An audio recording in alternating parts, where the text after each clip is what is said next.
Gündoğdu beyim de bilir. Anam da bilir. Bilir de konduramaz. Ben de bilirim de yenge. Bunu neden yapar bilemem. Bunu bulmak senin vazifendir beyim. Kardeşi Gümüştekin'e, bir de Gümüştekin'in kızı Goncagül'e dikkat edesin. Benim başıma bir hal gelirse bilesin ki müsebbibi Aytolun'dur. Ağabeyimle aranızda olanların bununla bir ilgisi var mı yenge? Artık beni istemez oldu. Kim bilir? Belki de başka bir hatun ister. Belki bebeleri olsun ister. Ona kızamam ki beyim. Ben kimseye bir yararı olmayan çöl kadar kuru bir kadınım.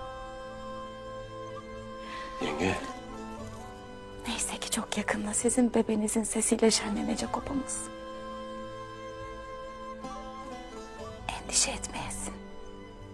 Deli Demir emanetini ölümüne koruyacaktır. Tez gidip tez dönsünler inşallah. inşallah.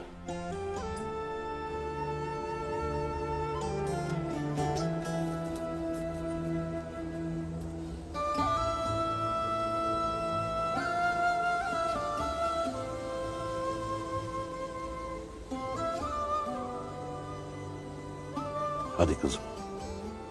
Hadi.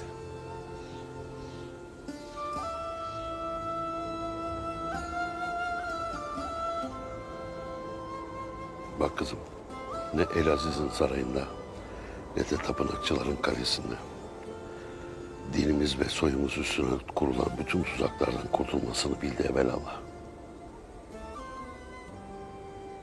Bundan da kurtulacaktır. Üstelik o sen.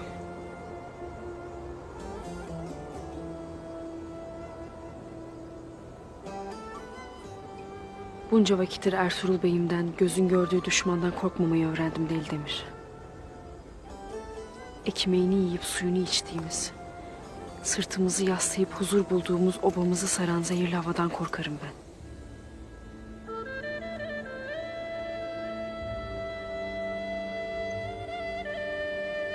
Minel cinnet fennas. Cinlerden ve insanların kulaklarına kötülük fısıldayanların şerrinden sen bizi koru ya Rabbi.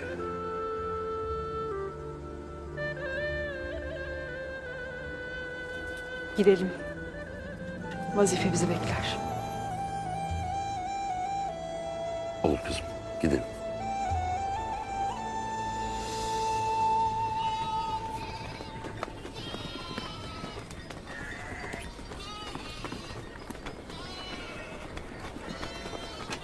Velhasıl diyeceğim odur ki toy safati bitene kadar bekleyeceğiz. O vakte kadar beklediğimiz mucize olursa ne âlâ. Ya olmazsa? Ya çok kan akarsa beyim? Biz alplerimizin başı kardeşim Ertuğrul'u değil adaleti savunuruz. Eğer adaleti savunmaktan vazgeçersek bundan gayrı uğrunda savaşacak hiçbir şeyimiz kalmaz. Eyvallah.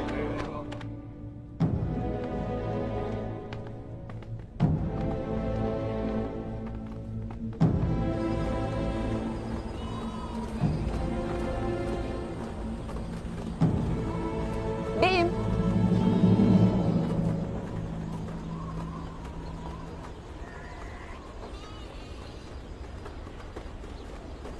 İki çift lafım vardır beyim, müsaade buyurursan. Hayırdır Goncagül Hatun?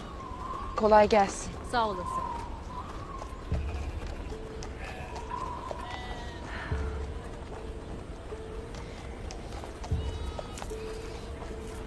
Sen git.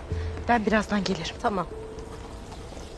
En başından beri Ertuğrul Bey'imizin masum olduğundan hiç şüphem olmamıştır, bilirsin. Sana söylemişimdir. Lakin bilmeni istediğim başka bir şey daha var.